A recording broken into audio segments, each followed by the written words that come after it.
She grew up with love everyone would expect. Had an army behind her, got it from the opposite sex. Friends told her she was beautiful, so she gathered up her confidence, decided to go out on her own. She met you at the peak of her confidence, but all you cared about was would she submit, drop everything and give her all to you.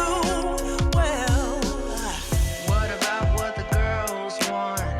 What about self-destiny? Shouldn't even be an argument. Consider what's best for me. What about what the girls want? What about self-destiny? Shouldn't even be an argument. Consider what's best for me. What's best for me?